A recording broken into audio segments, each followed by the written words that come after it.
Welcome to Nourishing the Mother, where inspired women talk about the journey of motherhood through the common thread of parenting, relationship, and sexuality as a path to consciousness. We ask, in what ways can we show up more fully, live more meaningfully, parent more wholly, and love more unconditionally?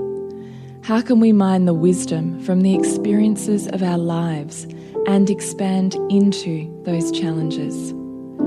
If you are here, you care about paving a path of conscious and intentional motherhood, connected with yourself and your gifts, and also illuminating your children in theirs, so we may raise more whole humans who can impact this world in a more humane way.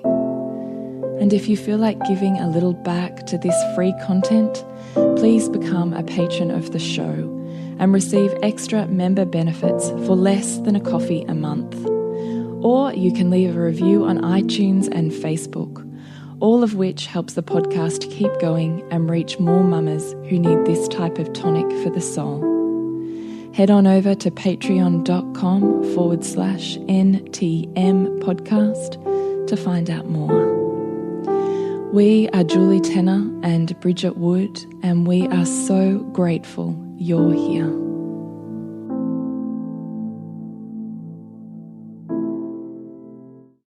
Hello and welcome to Nourishing the Mother. I'm Bridget Wood. And I'm Julie Tenner. And today's podcast is called Reimagining Motherhood, because that is what we want you to do. Reimagine what is possible in motherhood that our cultural narrative keeps veiled, hidden, shamed, locked away. All the things. Yeah, that's where we want to take the conversation today, and certainly is in lieu of this month's celebration within Soul Driven Motherhood, which is every week a live workshop where we're really talking about the intricacies of how motherhood serves all 7 areas of life and seeks to empower them. So by virtue of that is on the way, not in the way. So you can join Soul Driven Motherhood at any point in time. It's just $39 for the whole month. And in there is a plethora of conscious parenting courses for just about anything that you're feeling a little bit glitchy on, as well as an incredible community and conversations that we just get to sporadically start up and have. So it's really quite a delicious place to be. So you can find out more about that at nourishingthemother.com.au. And while you're there, please scroll on down to the red banner and drop in your email address. And every so often we send you out an email letting you know what is going on in the world of Nourishing the Mother, so that you can pick and choose and you don't miss out on anything. Please join us at nourishingthemother.com.au. So I'm really excited about this one because I think that the transition to motherhood for many women can feel so world busting open-ish that in the depth of all of the identities that we've held as women before motherhood, there comes a rebirth of who we are. But if we're looking to reference ourselves and our worth and our role and our responsibility through the lens of our dominant culture, we can very often not value who we are and not value what motherhood gives us in terms of our own personal development and growth and inspiration as women. And so that's really the theme of this podcast and also of our month in Sort of in Motherhood, which is really to challenge that dominant cultural narrative. And through our stories and of the stories of the women that we're going to bring into Soul Driven Motherhood in these workshops, it's going to really challenge and enliven the conversation around just how much motherhood is a pathway for profound growth and expansion in who you are. And that the gift of raising our children and of seeing them as great teachers and also of, you know, as great wisdom keepers as well, for us to learn about ourselves is really where motherhood can come alive for you. And that's what we really hope to do in this podcast and also in that group. Would you say so too, Jules? Yeah, 100%. I'm really looking forward to being able to have juicy conversations, and I'm looking forward to hearing what you have to say about the 7 areas of life. Yeah. So if we consider, and so 7 areas of life is something that really was born for us in our Loathing to Loving program. So many years ago when we started, that's our signature program, and what we continue to have women continue to cycle back to, because the foundation there is so rich.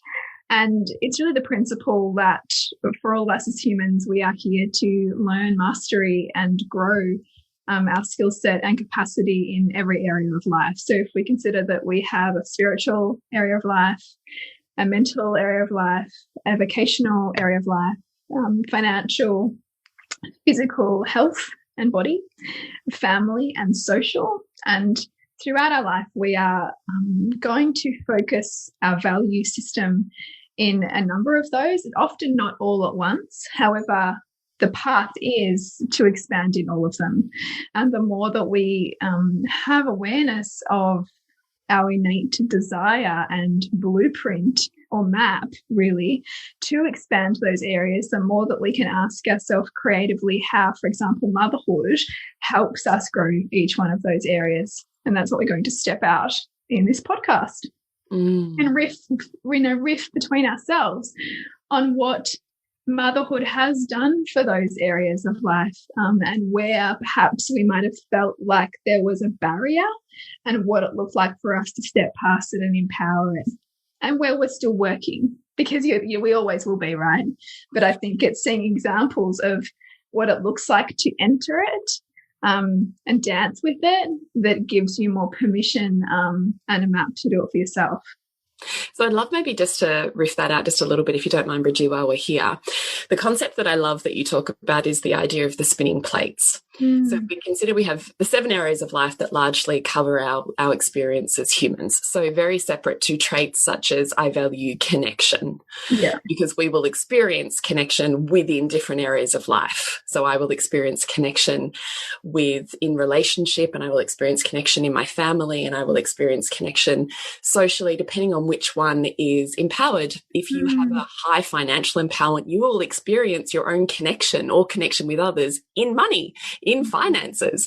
So I think people often get mixed up. There is the way that we're talking about values is not so modern day light worker. I value inspiration and freedom, joy, and we're talking about when you're living in your top values, those things are innate. What we're talking about is the spinning plates. We have all of these areas of life that essentially enlightenment is in when each one is fully empowered and functioning at such a high vibe level.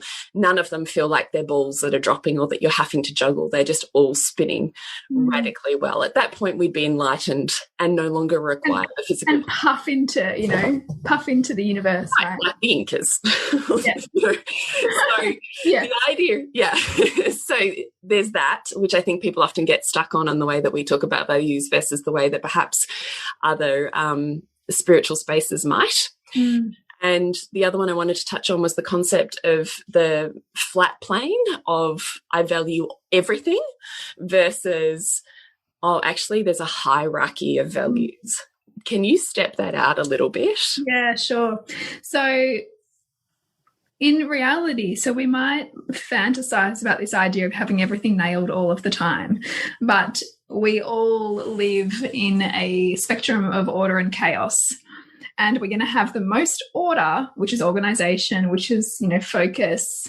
Which is where we're going to feel good. We're going to feel lit up. We're going to feel like, yep, I see the challenge, but I'm nailing it because I can see how it's on path. And our self-worth is going to be through the roof because we're going to be like, oh my God, I'm so amazing. Exactly right, that.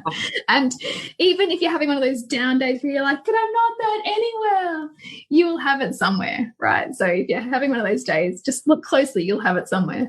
And conversely, we also have chaos in our life. So we have right off the top kind of this nailing it, yep, I'm awesome, and then somewhere hidden in your life, really, really low priority for you, it's a shit show. It's in chaos, it's disordered. If somebody asked you where something was in that area of your life, you'd be like, fuck, I don't even know. Like, it'd just be a shit. Everyone has it. Some people are just really good at hiding it. Or it exists in shadow. It can exist in the shadow being everything that we're not aware of, right, in our consciousness. Or choose to bypass. I would put bypassing within that as well. Choose to not bypass over a whole lot of stuff. Yeah. So, and our values, so what that looks like, that spectrum of order and chaos, is directly proportionate to the hierarchy of our values. And our values are demonstrated by what our life looks like and where we spend our time, what we're thinking about, what we're appreciating in our life, where our energy goes, what we're talking about to people, what people are talking about to us. So basically, what our identity looks like right now is what our values are. And that will be in a hierarchy, and some will be the highest in our values are the things that nobody has to ask us to do, that we will wake up and just do because it's high value for us. We're inspired by it, and we experience freedom and self-worth and purpose and joy and inspiration and energy, right? Like all the high vibe sensations are what we're going to feel in that area. Yes, those areas will also come with challenge, but the difference is, which I'm more than happy for you to talk about too, Bridget. The difference is if family is my top value, right? So parenting. If I experience parenting and challenge, experience challenge within my parenting, as opposed to somewhere lower down, let's say would have been money at one stage, where I would have just like stuck my head in the sand or pretended or just put it on the credit card and bypassed around it and kind of just kept like duck paddling. In parenting, I go, ooh, that's a problem. I'm going to sink my teeth into that. So this is also the difference between higher values and lower values. And our lower values, so our higher values we tend to do, and as you say, like sink your teeth into, and our lower values we tend to delegate. So if somebody has parenting at a much lower value, they're going to delegate it. Like they're going to delegate their child to the system, to a specialist, to somebody to fix them, and it's easy if you have a value on parenting to judge that. But that person simply has a higher order to something else in their life, and that they are the person that you might seek for information on finances or for information on having a meticulous home or something like that. So they're no less worthy. They're just that their own worth is invested elsewhere. Yeah. And there'll come a time where that may actually be really attractive to you, and you change the perception of that person in your eyes because you have shifted your value to see their worth more, because you're not projecting your value onto them. Because what we tend to do is we tend to project our highest values onto other people and think that they should value what we value. And we also do that to the world at large. So that's what happens in like voting, right? So people vote for governments based on their own values. And they'll like a leader if they see their own values reflected, and they'll dislike one if they see their values challenged. So we're all doing this, and it's important to understand that projection, because then we can take more ownership of it and see that we are the co-creator of our experience, because the feedback that's coming back from the world is often in direct challenge or support of our own values. And so if we consider that it's possible to then recognize how we can empower all of them by asking ourselves good quality questions, we can then see that motherhood, not simply being something that we do on the side, but something that's intrinsic to our own identity and therefore opportunity to grow in these areas, we can link seemingly disconnected things that we tend to do as mothers to the enrichment of all areas of life. So a great example is how motherhood helps you build your social influence and social skills and social connections. Because when you're a mother, you can't hide away from the world if you're wanting to raise emotionally intelligent children. You have to be pulled into new spaces and places where you might not have otherwise gone. You have to learn to communicate with people who are different to you. You have to learn to navigate, specialist appointments and school boards and all of these other areas that you get pulled into this growth path, which if you enter with the level of, okay, I can learn something here, you then come out of that with a set of skills that you can then transfer to other areas, so that you can take into job interviews, that you can take into, leadership colleague relationships, so many things. But because we live in a culture that doesn't really value the development of those skill sets that are innate in your motherhood, we can self-minimize, and you know, you'll see this is rife in women who spend time out of the workforce and then go, but I'm just a mum.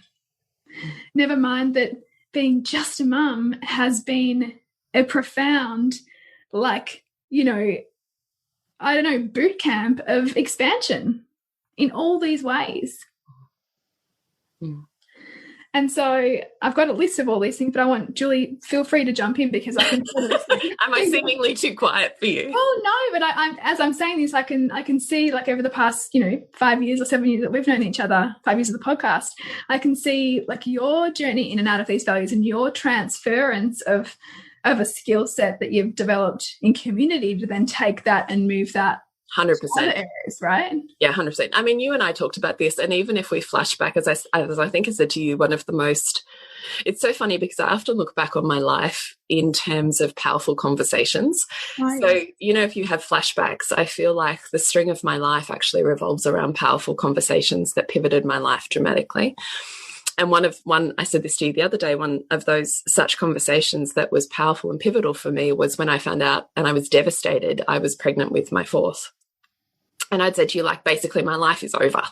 Like, everything that I had worked so hard for empowering and could see the trajectory of continued empowerment of, felt like, with the virtue of becoming pregnant and being beholden to, again, because I get very sick as well, being beholden to my body and another dependent child off of my breast and body and sleep and all of the things that new motherhood brings. I was like, that's it. My life is down the toilet. Like, this is it.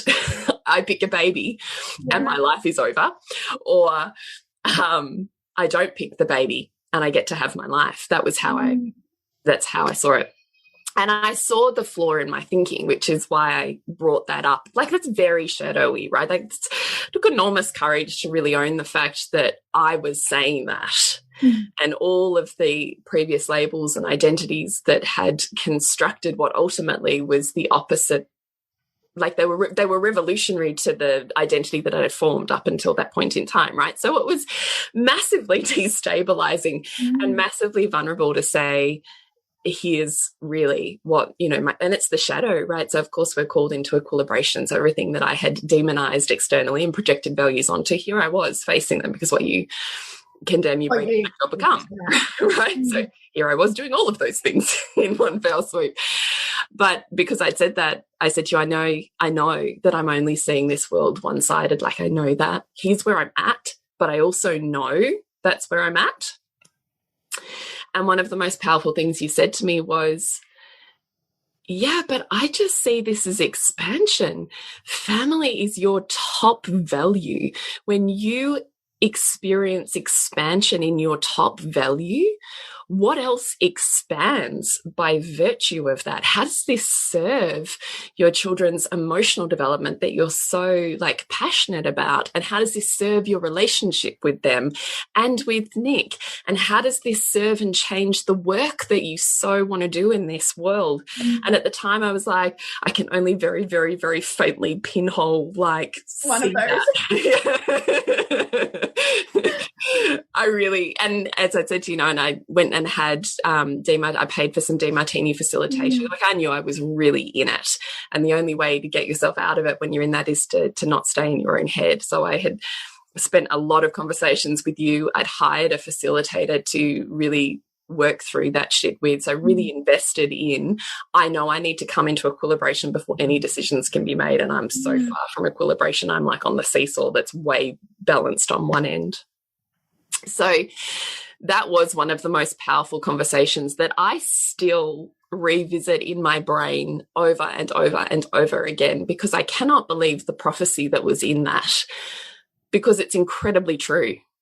I couldn't conceive of any of it being true based on what I knew of the world up until that point in time and what I saw around me.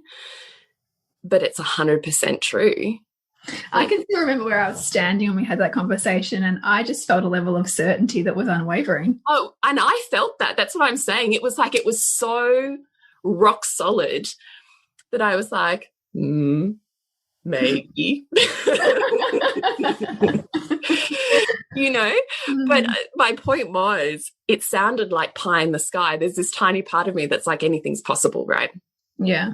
I know that I need to equilibrate my brain enough that I can see that as a solid possibility before I make any life decisions, because or else it becomes an emotional one and I regret it. But now, being 3 years or 4 years on the other side of that, it's so true that it kind of blows my mind. So anytime I start spiraling, and because we continue on those, you know, spirals throughout our life, anytime I start going, oh God, how am I going to do all of this, or what, you know, blah, blah, and I start going, oh God, motherhood is starting to, what am I, all these kids and needs, and I can't do the things that I want to do in the world.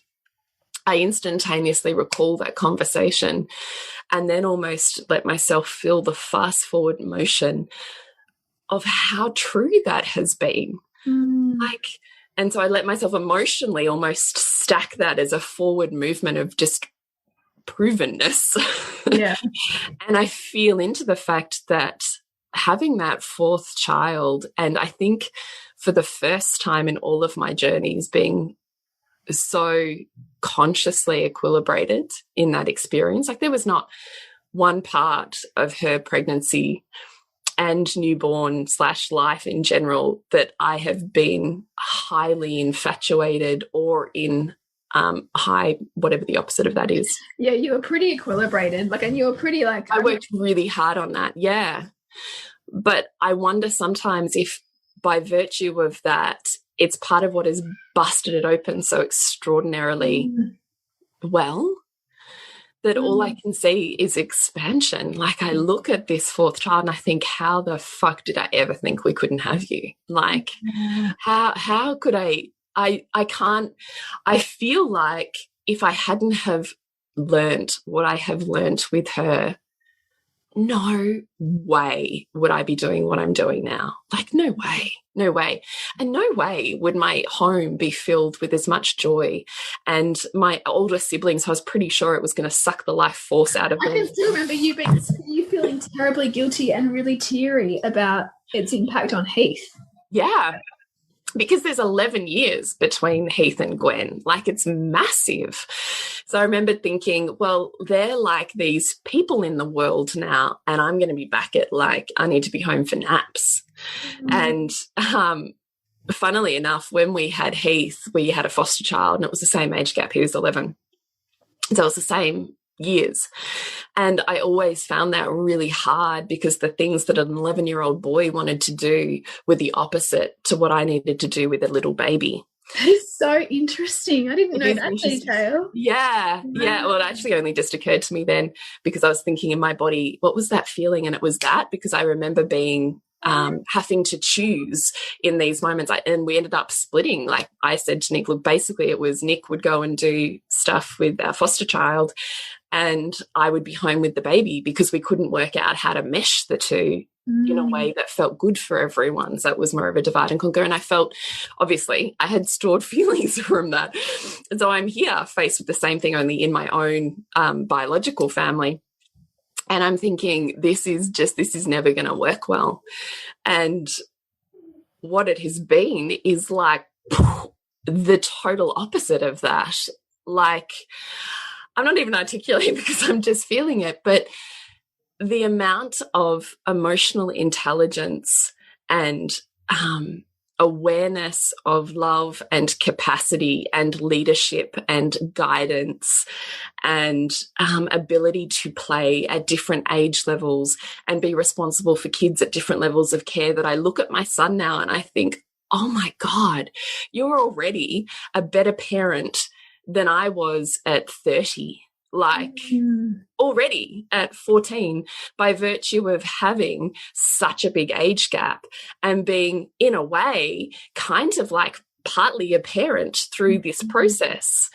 So, yeah, we always talk about he's got to be a brother and not a parent, but by virtue of there being such a big age gap, he's naturally taken on that provider and protector role that just becomes innate in that dynamic. And I look at the learning and the growth out of that and how radically different that is to his peers, and the way he can it's just magnificent. I mean, and same with my daughter Jade, and same with my special needs 6-year-old child, who was so all consuming in our world that I couldn't even like comprehend how that whole situation was going to go, has also done the same thing. It's like she grew up and she had someone who was younger than her, and also because she doesn't and would never move if she didn't have a reason to, she has this younger person that, one, she's at the same physical ability of, even though there's a significant age gap.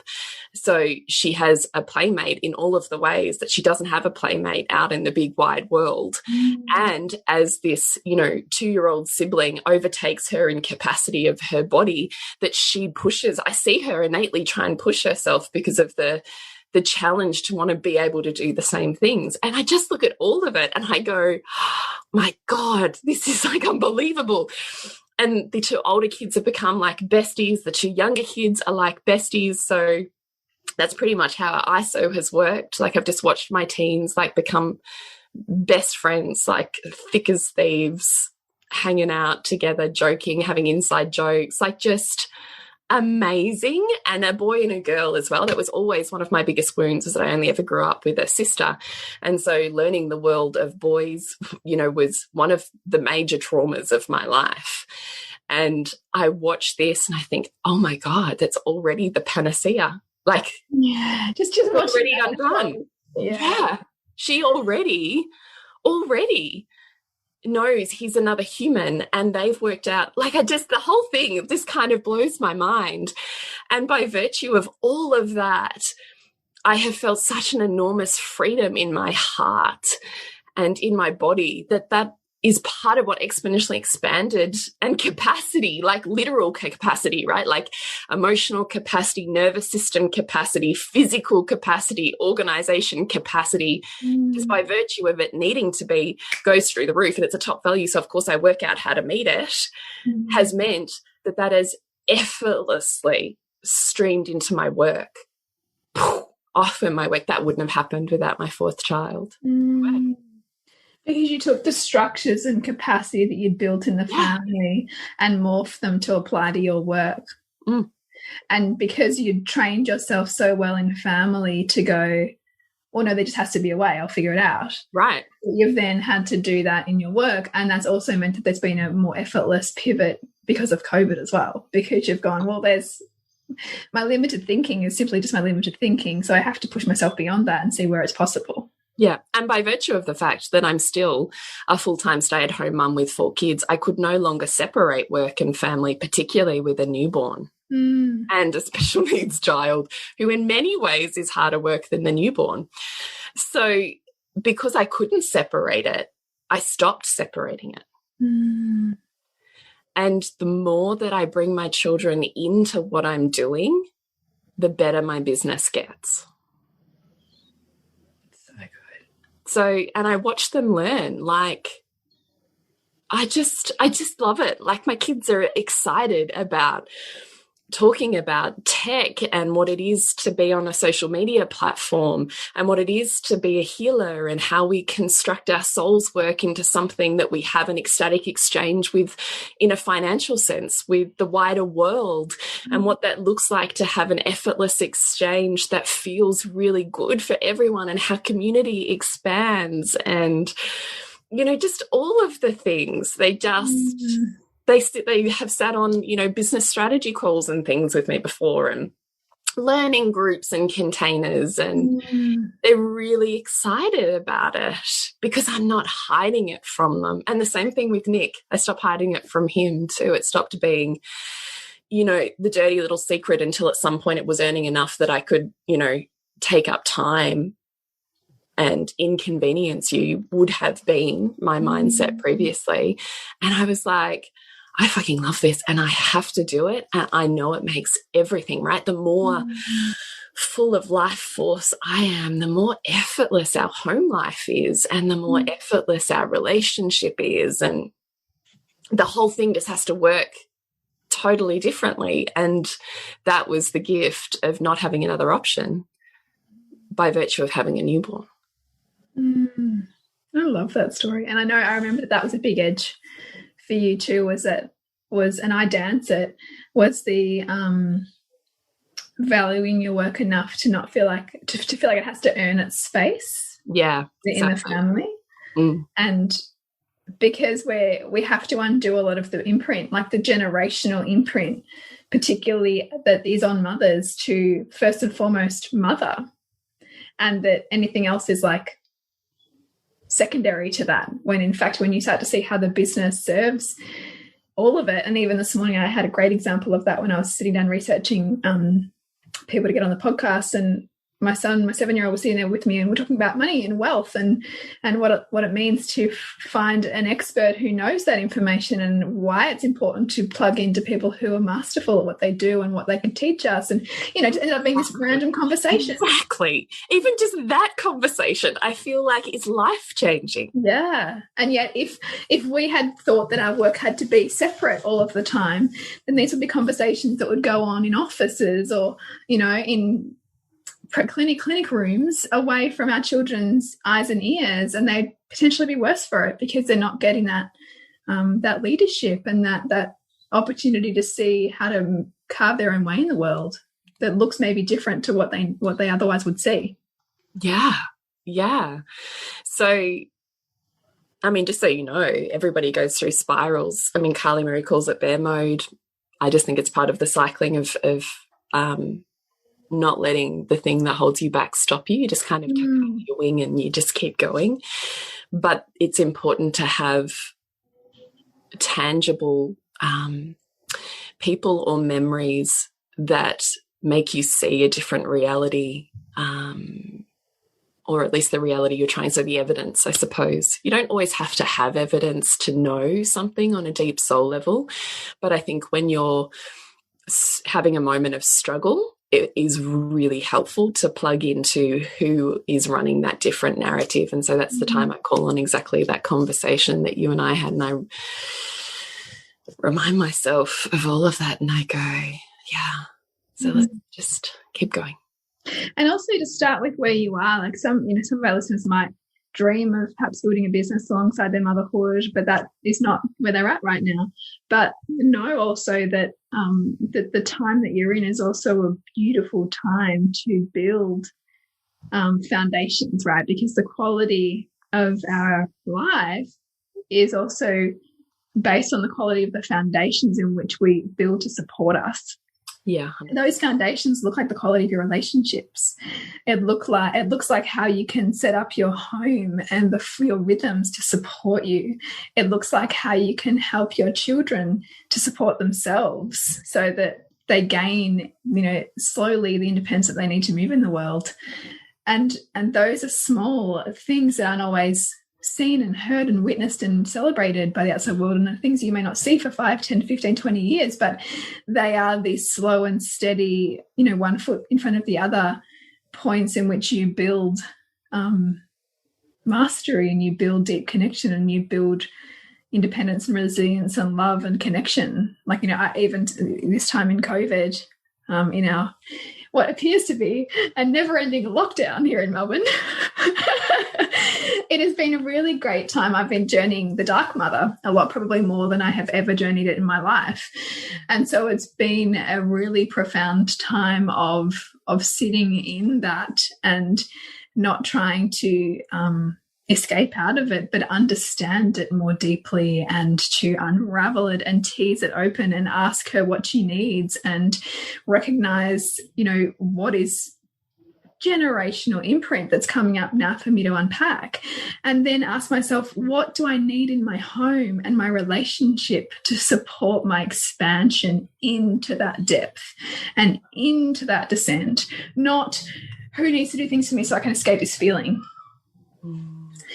And so the questioning around what do I need in my home looks like what ways work for me and my children to help empower them more, What systems and soft structures can I create that helps everybody feel better here and helps everybody feel more self-responsibility here to be able to care for themselves and come back and care for each other and use that expansion and contraction within the home that, you know, the greater universe is asking of them and all of us.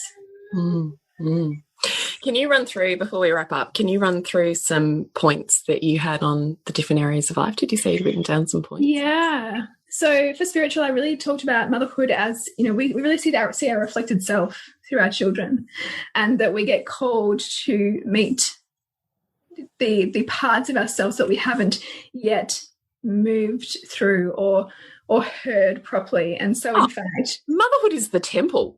And it is the scripture. There is nothing that you cannot learn through your motherhood. You can go to a monastery, you could disappear to India for 6 years, but you will have exactly the same lessons, if not greater and faster ones, in motherhood. And that's because family is the most powerful vehicle for transformation, because children are genetically programmed to express what you repress. So whatever you deny, you will run into in your child. And the more that you can breathe into that and allow that to infiltrate your cells and welcome it, that is the pathway to mastery. It's a pathway to love of all love, to love, to spiritual ecstasy, to awakening, all exist when we are trying to move into the world of non-duality, where we stop trying to split. That is what motherhood does. And you'd also notice you see where you contract, you see where you habitually become rigid, you see, and therefore your next evolution past that point. And then you have it, you expand into it, and then you hit the next level, and then you contract again. And that is the growth that, as you say, you're going to meet on the mat somewhere in the world if you choose that path. Right. Mental, we talked about that, capacity, skills, you know, how to bring things to a higher order, how to recognize chaos, how to create order from chaos, delegation, managing competing priorities, building vision as well, because you can build a vision for a family just as much as you can build a vision for a company. Vocational, so development of communication skills, dealing with overwhelming demands, looking for areas of growth in the family. Yeah, as well. Team building, is that what you just said? I said pivoting. Pivoting, yeah, and I had here team building, because family, you know, teamwork makes the dream work. You have to get speaking people's values, don't you, and create a win-win, which is an exceptional mastery. Absolutely. Financial, so responsibility. So by virtue of being responsible for a family, you're actually asked to be more responsible with money and a vision for money. You're getting opportunity to shift family patterns. So patterns you may not have become aware of, you now become aware of, that are in your own psyche and in your own childhood story, that show up with your relationship with how you respond to your children around money. So that comes up to be grown up, essentially.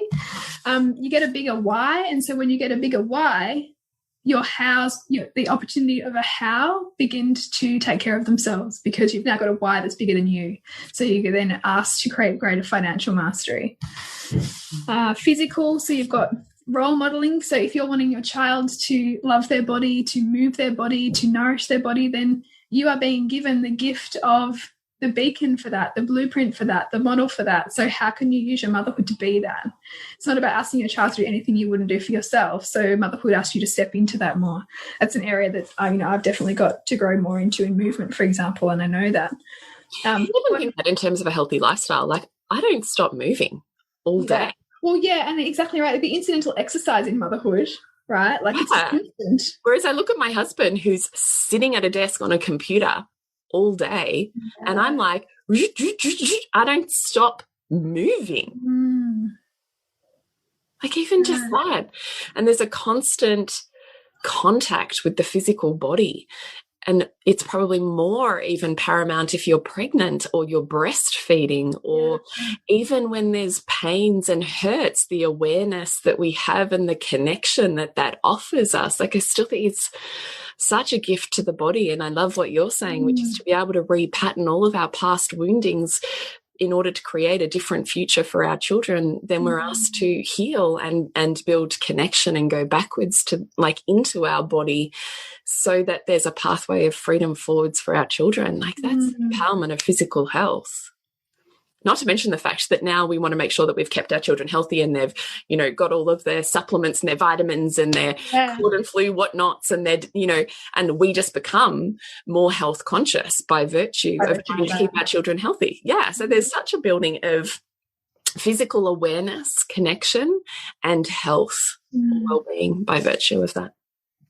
The other one I had was obviously about, you know, family. And so building of relationship, deepening of legacy, understanding family patterning and family story, considering, you know, the 7 generation principle. So looking back 7 generations and 7 generations forward, like what's meaningful to you and what do you want to leave? What do you want to carry?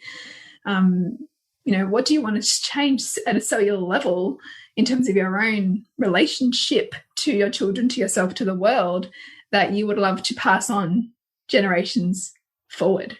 Like that is like a massive why, right? Like, and that then gives you such vision and such reverence for the very vehicle of your motherhood, for what it means for the world and for your generations beyond you. And social, just great opportunity for connection, leadership, deepening of love, understanding of polarity, seeing, you know, diversity and inclusion and walking in another person's shoes.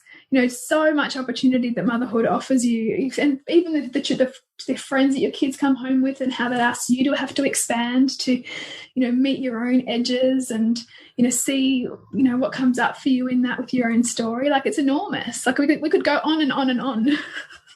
I feel. Yeah, no, absolutely.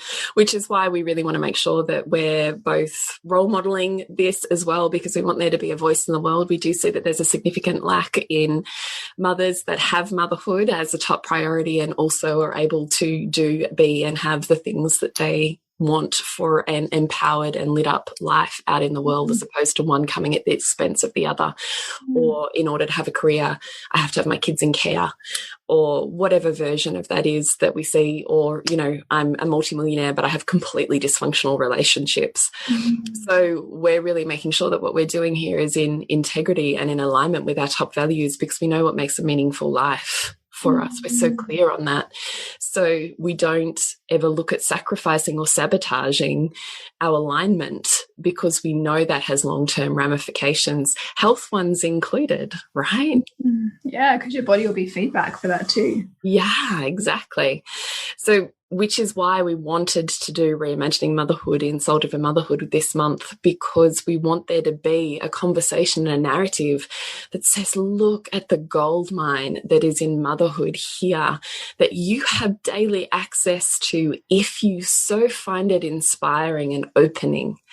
If all you do is see the drudgery and the drawbacks, you're missing the moments of expansion and growth and energy building and giving and opening. So we're just wanting to really make sure we're having a thorough conversation around all of the social taboos that we perceive we break and have reverence for. That's another one that often gets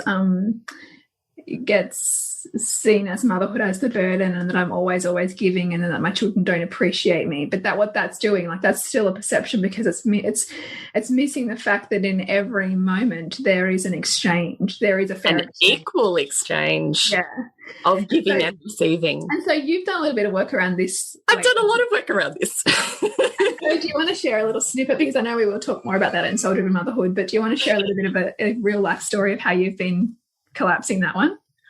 Yeah, look, I mean, because that is one of the beliefs that I revolt against from my childhood, because I was made acutely aware of what a drain I was and how ungrateful I was, and of all of the things that were done for me. And there was never validation given back, or, you know, accolade, or whatever the equilibration was supposed to be of the giving back for the gift of life and looking after me and food that I was supposed to repay as a child. And so I have an enormous, like, oh God, And here's my imperative language. I will never do that to my children. I chose to have children for me. I chose to give life to these beings who don't owe me anything. They don't owe me anything. I chose this, and I still choose it every day, and I would choose it again. They don't owe me anything. And then I look at all of these benefits that I get every day. Like, motherhood made me. And with every child, I've been remade into something infinitely more beautiful than I was in the evolution previous to it. And I have no doubt that if I continued to have children, that would continue. I don't doubt it. I really don't. Now that I've seen what's happened with this fourth child, I'm like, oh, I really get it now. I think I've glimpsed it previously, but now I like really get it. And I have such a level of gratitude. Like, I'm so grateful every day that they choose to spend their life with me, that I don't find myself in this state of, oh God, you just take everything from me and you don't realize how good you've got it. I don't ever go there because I've been the child of that. Yeah, so you're acutely aware of it. I'm acutely aware of it. And because I'm so acutely aware and in such a high state of gratitude, because I see every day and I remind myself, it's a mental practice every day of, wow, look what I just learned here, or look what I'm practicing here, or look at all of the ways this serves my life. And I look back almost daily and think, oh my God, look, I learned that here. And you gifted me this experience, and I changed because of you here in this moment. And because I'm in my parenting every day, I'm continuously reminding myself of those things. And I know, particularly with my practitioner hat on, that there is an equal amount of giving and receiving in every moment. So you might give money in order to receive an energetic healing or an insight or a download or an opening. And in that, even you're giving me money, I'm giving you healing, you're receiving healing, I'm receiving money. And that cycle just continues and spirals bigger. That's the initial exchange. And then in that healing, I'm healed even deeper. And then my healing and expansion equals your healing. And like, the giving and the receiving is continuous. It's never one way, ever. And in the moments where I'm of service and in service to my children, I mean, I've spent quite a bit of time this year, particularly meditating upon Sati, so the goddess of the Divine Mother. So, you know, Virgin Mary might be another version if you're looking at it from Catholicism.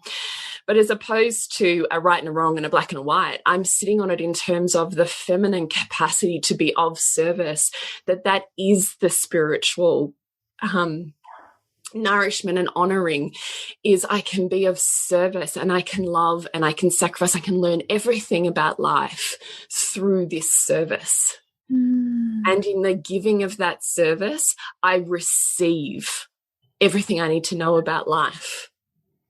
Like that, it's like a wormhole. There's always.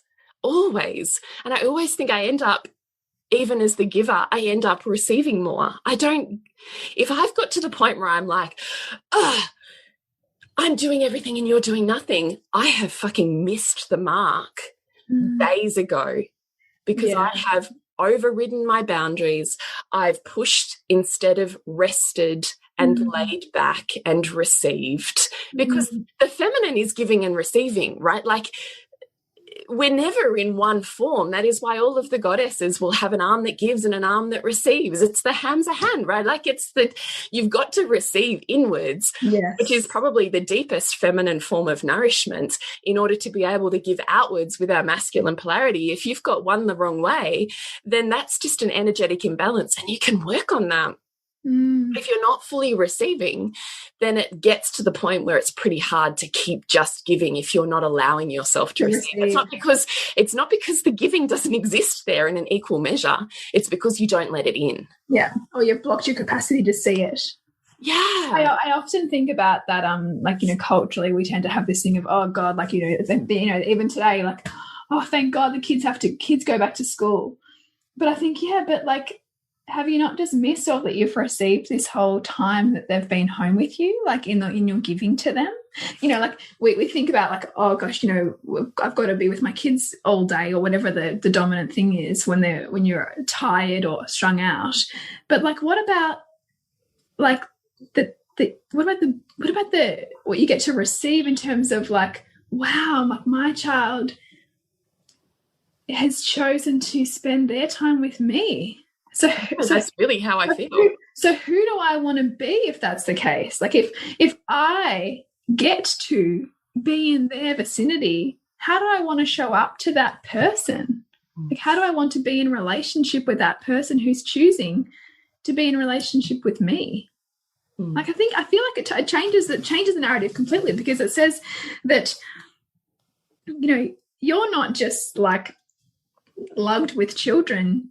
You have an incredible privilege to get to spend time with these people who didn't really get to choose who you are, like, but you are making yourself in response to them. So how do you want to be in relationship with them, knowing that like they can't go anywhere, but they're giving to you even if you don't know, even if you're not willing to see it or receive it based on whatever your own imprint is, right? Yeah. And that's what you run into. If they did nothing and stood in the middle of the room, I would still be receiving. But you've got to be open enough to the energetic movement of giving and receiving probably to be aware of that. But if you can conceive of the fact that you pay to plug into somebody's energy, like a business coach or something, right? Or someone who you find deeply inspiring, or a concert that you love to go to, or, you know, a musician that you love to see. We are willing to pay to plug into somebody's energy in order to feel different. That's all that is. It's a receiving of a frequency that person is vibrating at. So even if my children did nothing, and I simply sat next to them, I'm receiving a blessing. So I choose to be here. I just love it. I so love it. So, because what it does is it gets you to undo whatever your mother wound is, really. Because you'll have some kind of mother wound that says that you have to do, mine is like you have to do something to be worthy. You have to kind of almost earn your keep, which was hers, right? Like she had to like make all of her siblings' lunches when she was 5. Like, you know, you have to do something to be worthy to be here. And you don't undo that in one generation. That continues. Like, there's remnants of that come down the line. But that every time we hit it, it's an invitation to go, no, I don't choose that anymore. But it's a loop. You know, like you talked about that labyrinth, like you'll keep running into it. But I think if you're aware that you're running into it, then you're here to be the pattern breaker for it. Yeah. If you weren't aware, it would just continue and you wouldn't be aware. I think if you're aware, you're meant to be the pattern breaker. And I think you probably already are by virtue of the fact that you're simply aware of it. And often awareness is enough to change the pattern, you know? Yeah, I do.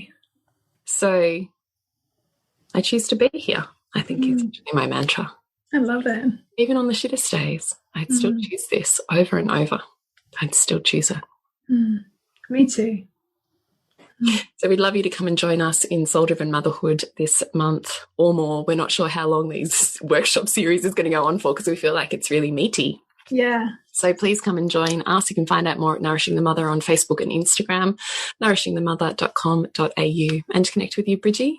suburbansandcastles.com. And you, Jules? It's thepleasurenutritionist.com.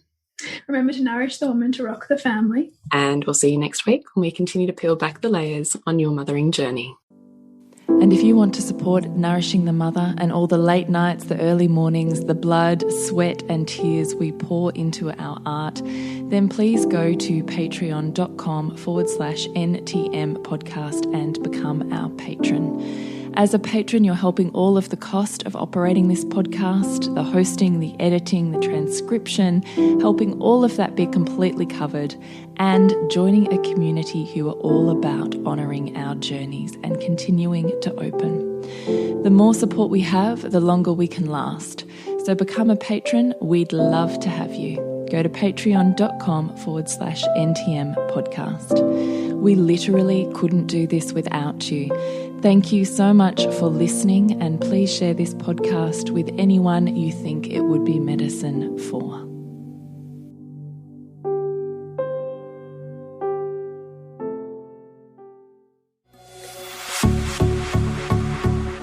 This has been a production of TheWellnessCouch.com. Check us out on Facebook and join in the conversation on Facebook.com/TheWellnessCouch. Subscribe to each show on iTunes and check us out on Twitter. The Wellness Couch, streaming wellness into your lives. Whilst the Wellness Couch presenter endeavor to provide accurate and helpful information to their listeners, these podcasts cannot take into account individual circumstances and are not intended to be a substitute for health and medical advice from a qualified health professional. You should always seek the advice of a qualified health professional before acting on any of the information provided by any of the Wellness Couch podcasts.